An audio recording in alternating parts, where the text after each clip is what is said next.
یسایہ 55 باب۔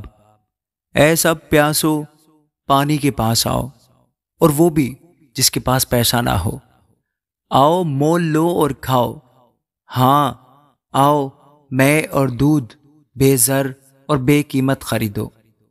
تم کس لیے اپنا روپیہ اس چیز کے لیے جو روٹی نہیں، اور اپنی محنت اس چیز کے واسطے جو آسودہ نہیں کرتی خرچ کرتے ہو؟ تم غور سے میری سنو، اور وہ چیز جو اچھی ہے کھاؤ، اور تمہاری جان فربہی سے لذت اٹھائے۔ کان لگاؤ اور میرے پاس آؤ، سنو اور تمہاری جان زندہ رہے گی، اور میں تم کو ابدی عہد یعنی داؤد کی سچی نعمتیں بخشوں گا۔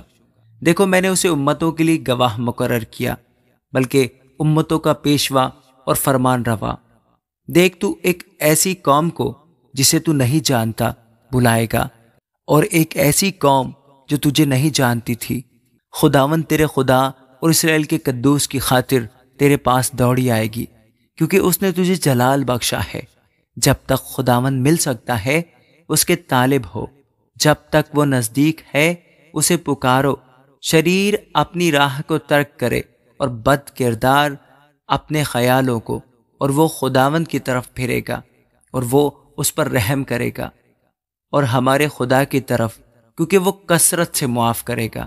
خداوند فرماتا ہے کہ میرے خیال تمہارے خیال نہیں، اور نہ تمہاری راہیں میری راہیں ہیں، کیونکہ جس قدر آسمان زمین سے بلند ہے اسی قدر میری راہیں تمہاری راہوں سے، اور میرے خیال تمہارے خیالوں سے بلند ہیں۔ کیونکہ جس طرح آسمان سے بارش ہوتی اور برف پڑتی ہے، اور پھر وہ وہاں واپس نہیں جاتی بلکہ زمین کو سیراب کرتی اور اس کی شادمانی اور رویدگی کا باعث ہوتی ہے، تاکہ بونے والے کو بیج اور کھانے والے کو روٹی دے، اسی طرح میرا کلام جو میرے منہ سے نکلتا ہے ہوگا۔ وہ بے انجام میرے پاس واپس نہ آئے گا، بلکہ جو کچھ میری خواہش ہوگی وہ اسے پورا کرے گا، اور اس کام میں جس کے لیے میں نے اسے بھیجا مؤثر ہوگا۔ کیونکہ تم خوشی سے نکلو گے اور سلامتی کے ساتھ روانہ کیے جاؤ گے۔ پہاڑ اور ٹیلے تمہارے سامنے نغمہ پرداز ہوں گے، اور میدان کے سب درخت تال دیں گے۔ کانٹوں کی جگہ صنوبر نکلے گا، اور جھاڑی کے بدلے آس کا درخت ہوگا، اور یہ خداوند کے لیے نام اور ابدی نشان ہوگا جو کبھی منقطع نہ ہوگا۔ آمین۔ یسایہ 56 باب۔ خداوند یوں فرماتا ہے کہ عدل کو قائم رکھو اور صداقت کو عمل میں لاؤ، کیونکہ میری نجات نزدیک ہے اور میری صداقت ظاہر ہونے والی ہے۔ مبارک ہے وہ انسان جو اس پر عمل کرتا ہے، اور وہ آدم زاد جو اس پر قائم رہتا ہے، جو سبت کو مانتا اور اسے ناپاک نہیں کرتا، اور اپنا ہاتھ ہر طرح کی بدی سے باز رکھتا ہے۔ اور بیگانہ کا فرزند جو خداوند سے مل گیا ہرگز نہ کہے خداوند مجھ کو اپنے لوگوں سے جدا کر دے گا، اور کھوجا نہ کہے کہ دیکھو میں تو سوکھا درخت ہوں۔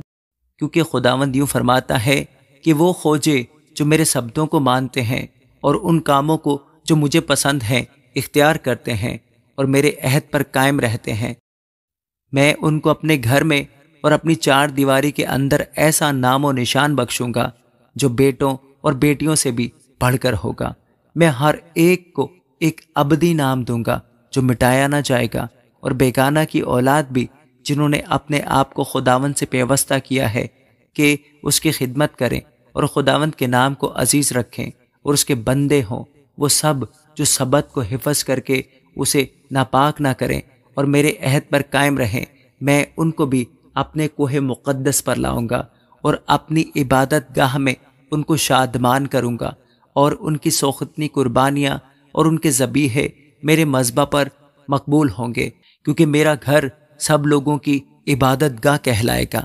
خداوند خدا جو اسرائیل کے پراگندہ لوگوں کو جمع کرنے والا ہے یوں فرماتا ہے کہ میں ان کے سوا جو اسی کے ہو کر جمع ہوئے ہیں اوروں کو بھی اس کے پاس جمع کروں گا۔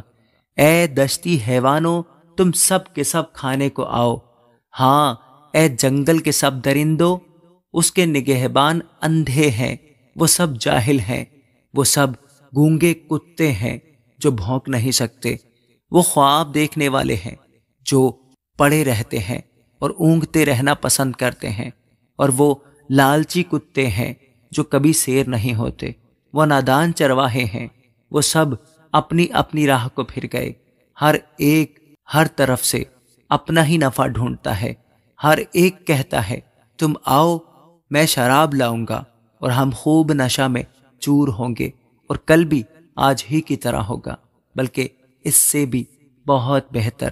آمین۔ یسایہ 57 باب۔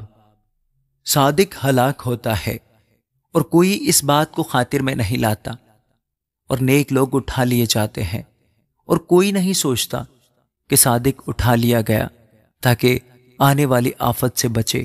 وہ سلامتی میں داخل ہوتا ہے، ہر ایک راست رو اپنے بستر پر آرام پائے گا، لیکن تم اے جادوگرنی کے بیٹو، اے زانی اور فاحشہ کے بچوں، ادھر آگے آؤ۔ تم کس بات پر ٹھٹھا مارتے ہو؟ تم کس پر منہ پھاڑتے اور زبان نکالتے ہو؟ کیا تم باغی اولاد اور دغاباز نسل نہیں ہو، جو بتوں کے ساتھ ہر ایک ہرے درخت کے نیچے اپنے آپ کو برانگیختہ کرتے اور وادیوں میں چٹانوں کے شگافوں کے نیچے بچوں کو ذبح کرتے ہو؟ وادی کے چکنے پتھر تیرا بکرا ہے، وہی تیرا حصہ ہے۔ ہاں، تو نے ان کے لیے تپاون دیا اور ہدیہ چڑھایا ہے۔ کیا مجھے ان کاموں سے تسکین ہوگی؟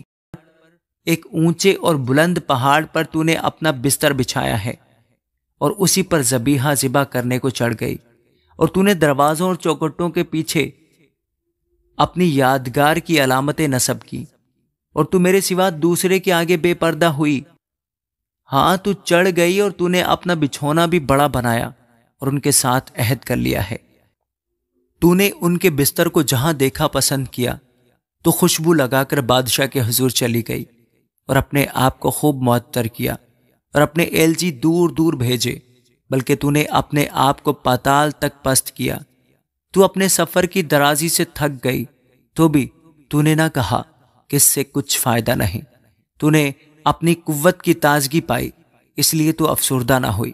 بس تو کس سے ڈری اور کس کے خوف سے تو نے جھوٹ بولا اور مجھے یاد نہ کیا اور خاطر میں نہ لائی؟ کیا میں ایک مدت سے خاموش نہیں رہا؟ تو بھی تو مجھ سے نہ ڈری۔ میں تیری صداقت کو اور تیرے کاموں کو فاش کروں گا، اور ان سے تجھے کچھ نفع نہ ہوگا۔ جب تو فریاد کرے تو جن کو تو نے جمع کیا ہے وہ تجھے چھڑائیں، پر ہوا ان سب کو اڑا لے جائے گی۔ ایک جھونکا ان کو لے جائے گا، لیکن مجھ پر توکل کرنے والا زمین کا مالک ہوگا اور میرے کوہ مقدس کا وارث ہوگا۔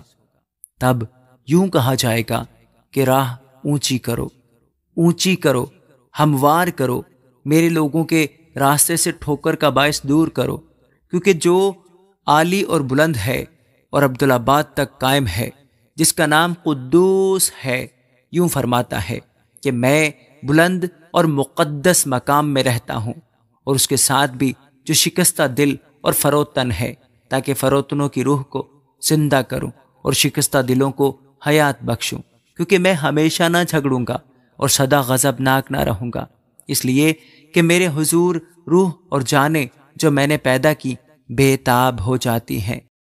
کہ میں اس کے لالچ کے گناہ سے غضبناک ہوا، سو میں نے اسے مارا، میں نے اپنے آپ کو چھپایا اور غضبناک ہوا، اس لیے کہ وہ اس راہ پر جو اس کے دل نے نکالی بھٹک گیا تھا۔ میں نے اس کی راہیں دیکھی اور میں ہی اسے شفا بخشوں گا، میں اس کی راہبری کروں گا اور اس کو اور اس کے غم خواروں کو پھر دلاسا دوں گا۔ خداوند فرماتا ہے، میں لبوں کا پھل پیدا کرتا ہوں۔ سلامتی، سلامتی اس کو جو دور ہے اور اس کو جو نزدیک ہے، اور میں ہی اسے صحت بخشوں گا۔ لیکن شریر تو سمندر کی مانند ہے جو ہمیشہ موجزن اور بے قرار ہے، جس کا پانی کیچڑ اور گندگی اچھالتا ہے۔ میرا خدا فرماتا ہے کہ شریروں کے لیے سلامتی نہیں۔ آمین۔